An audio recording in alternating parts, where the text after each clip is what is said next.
Hello, dear visitor. Today we'll talk about boiling frog.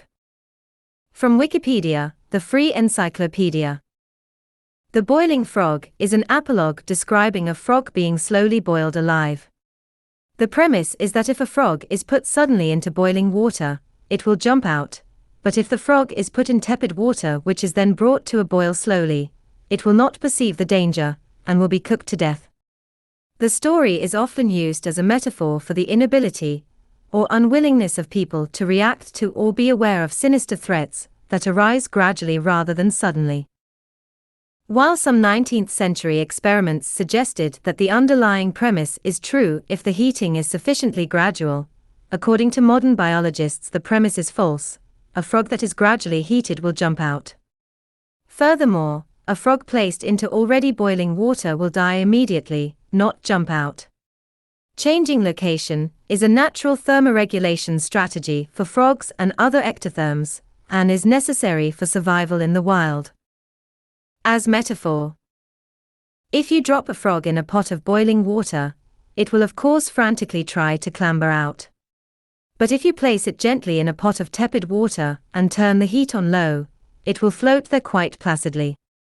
As the water gradually heats up, the frog will sink into a tranquil stupor, exactly like one of us in a hot bath, and before long, with a smile on its face, it will unresistingly allow itself to be boiled to death.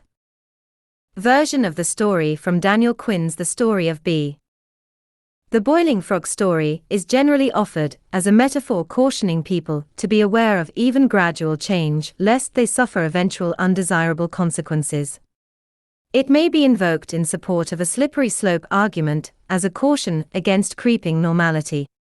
It is also used in business to reinforce that change needs to be gradual to be accepted.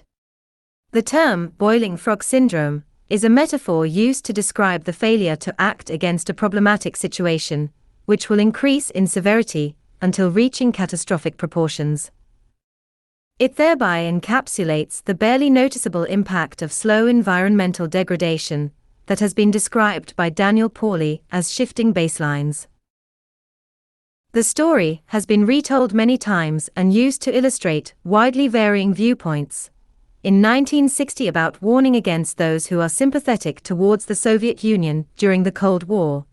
In 1980 about the impending collapse of civilization anticipated by survivalists. In the 1990s about inaction in response to climate change and staying in abusive relationships. It has also been used by libertarians to warn about the slow erosion of civil liberties. In the 1996 novel The Story of B., environmentalist author Daniel Quinn spends a chapter on the metaphor of the boiling frog, using it to describe human history, population growth and food surplus. Pierce Brosnan's character, Harry Dalton, mentioned it in the 1997 disaster movie Dante's Peak in reference to the accumulating warning signs of the volcano's reawakening. Al Gore used a version of the story in a New York Times op-ed, in his presentations, and the 2006 movie An Inconvenient Truth to describe ignorance about global warming. In the movie version, the frog is rescued before it is harmed. This use of the story was referenced by writer-director John Cooksey in the title of his 2010 comedic documentary How to Boil a Frog. Law professor and legal commentator Eugene Volokh commented in 2003 that regardless of the behavior of real frogs, the boiling frog story is useful as a metaphor, comparing it to the metaphor of an ostrich with its head in the sand. Economics Nobel laureate and New York Times op-ed writer Paul Krugman used the story as a metaphor in a July 2009 column, while pointing out that real frogs behave differently. Journalist James Fallows has been advocating since 2006 for people to stop retelling the story, describing it as a stupid canard and a myth. After Krugman's column appeared, however, he declared peace on the boiled frog front, and said that using the story is acceptable if the writer points out that it is not literally true.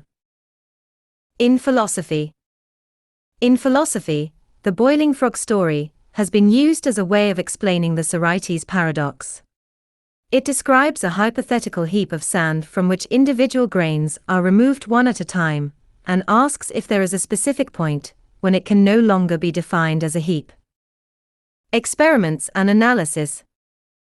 During the 19th century, several experiments were performed to observe the reaction of frogs to slowly heated water.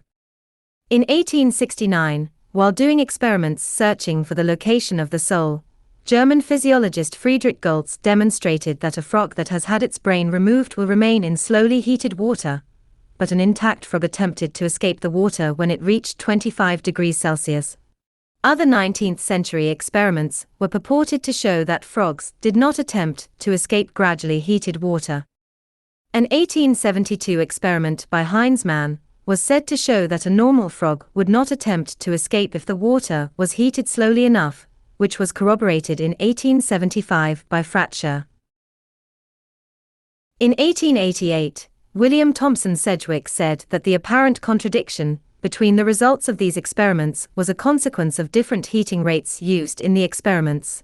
The truth appears to be that if the heating be sufficiently gradual, no reflex movements will be produced even in the normal frog. If it be more rapid, yet take place at such a rate as to be fairly called gradual, it will not secure the response of the normal frog under any circumstances. Goltz had raised the temperature of the water from 17.5 degrees Celsius to 56 degrees Celsius in about 10 minutes, or 3.8 degrees Celsius per minute, in his experiment, whereas Heinzmann heated the frogs over the course of 90 minutes from about 21 degrees Celsius to 37.5 degrees Celsius, a rate of less than 0.2 degrees Celsius per minute. Edward Wheeler Scripture recounted this conclusion in The New Psychology. 1897, a live frog can actually be boiled without a movement if the water is heated slowly enough. In one experiment, the temperature was raised at a rate of 0.002 degrees Celsius per second, and the frog was found dead at the end of 2.5 hours without having moved. Modern scientific sources report that the alleged phenomenon is not real.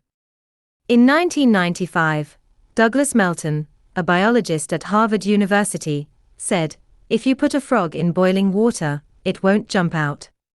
It will die. If you put it in cold water, it will jump before it gets hot. They don't sit still for you." George R. Zug, curator of reptiles and amphibians at the National Museum of Natural History, also rejected the suggestion, saying that if a frog had a means of getting out, it certainly would get out. In 2002, Victor H. Hutchison, a retired zoologist at the University of Oklahoma with a research interest in thermal relations of amphibians, said that the legend is entirely incorrect. He described how a critical thermal maximum for many frog species has been determined by contemporary research experiments, as the water is heated by about 2 degrees Fahrenheit, about 1 degree Celsius, per minute. The frog becomes increasingly active as it tries to escape, and eventually jumps out if it can. For the full content and references, visit en.wikipedia.org/wiki/boiling_frog. Please, leave a like and subscribe to our channel for more videos.